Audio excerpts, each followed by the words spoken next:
sing. I feel you near. Once more you're my love of yesteryear. Back in 1936, a lot of people listened to radio. They didn't have much else to do, for the nation was still very much in the grip of the Great Depression. Band leader Harry Richmond talked about the new 1936 Dodge on his weekly music program. Thank you, and remember this, folks. There's no letdown when you drive a new 1936 Dodge. And people in Kentuckiana were talking about a new radio station, one of 3 in the Louisville area. With studios in New Albany and Louisville, the station broadcast with a full 100 watts.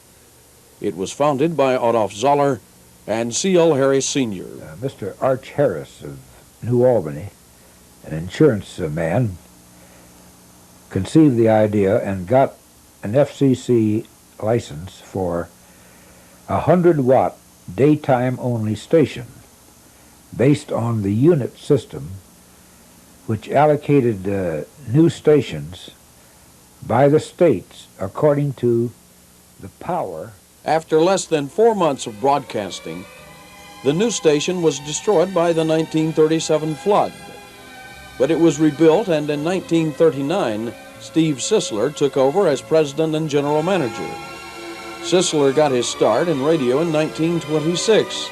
39 was also the year WGRC upped its power to a full 250 watts.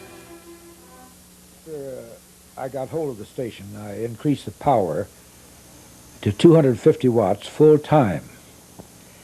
And we also applied for a move to Louisville of our transmitter and planned to put it fairly close to the center of the business district downtown. That was a long, drawn-out procedure with the FCC because we were bitterly fought every step of the way by the Courier-Journal and the WAVE ownership, using every technical trick in the legal books in Washington, every political handicap. Renso presents Big Sister.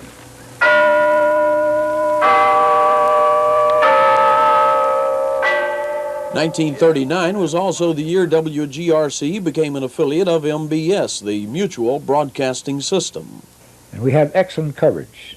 Mutual at that time was owned by WOR and WGN, the Chicago Tribune. So they had good backing and facilities for delivering programming.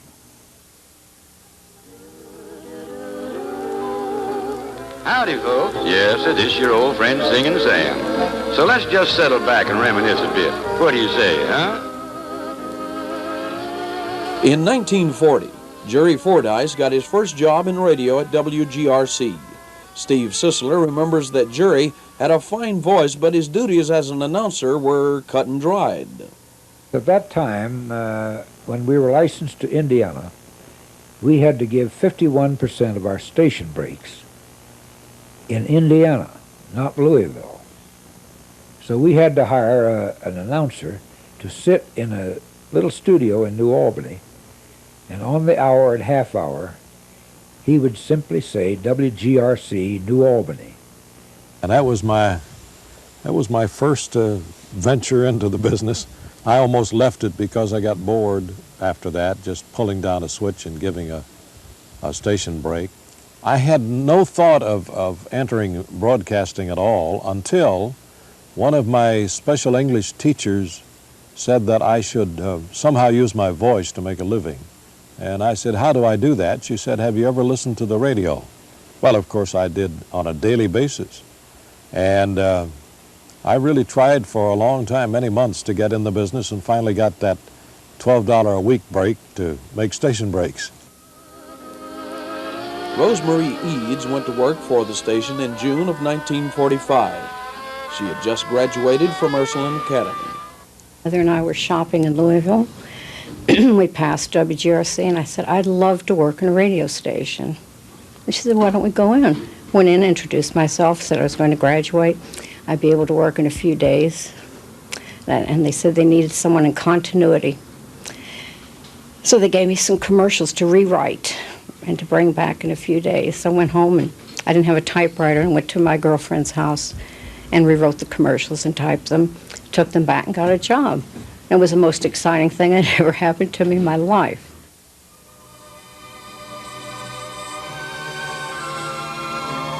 William L. Keating remembers WGRC and the program he helped produce for the station.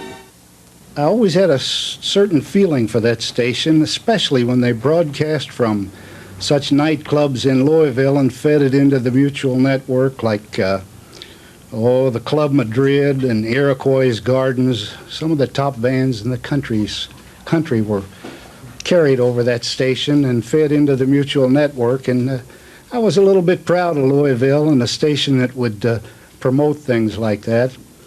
And later on, when I became president of Local 761, and that is the GE local here at Appliance Park, why, we began to need a vehicle to answer some of the charges that the company would level against the union. So we decided to put on a program called Pipeline.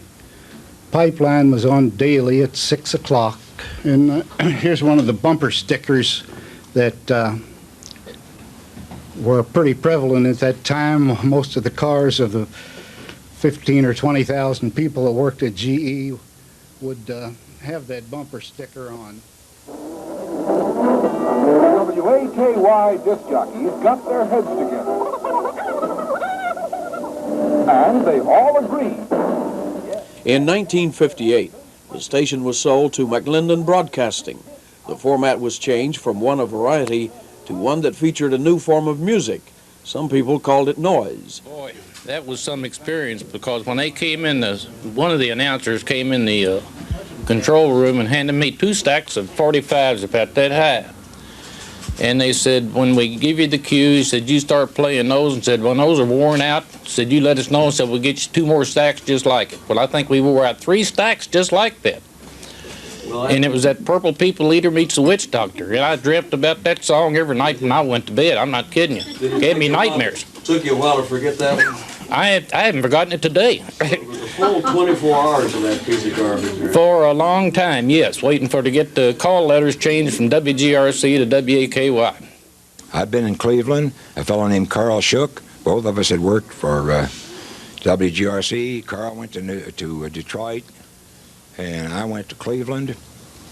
And we found out how smoggy those cities were and how dirty the streets were, and we thought it'd be a good idea to come back to Louisville. And we found out that Paul Rule, who was the premier noontime newscaster for Steve Cisler in those days, was going to be program director of WGRC. And we could hardly wait to get around to see Paul, and a couple of other people along with us were just enthralled at the idea of working for Paul Rule, who was going to be the program director. And which we did. And then came the Richter scale number 9 when Gordon McClendon bought WGRC. Well, time changes everything in one way or another. And recently, several former staff members of WGRC, the George Rogers Clark station, got together to reminisce and to reflect on how radio has changed. There's very little variety available anywhere you go in radio, coast to coast. You look in Louisville with 19 radio stations, virtually all of them playing the same music in the same manner. You go all across the country, and it's the same way in the little towns of South Dakota or Idaho or the suburbs of Los Angeles. The imagination has been abandoned for radio.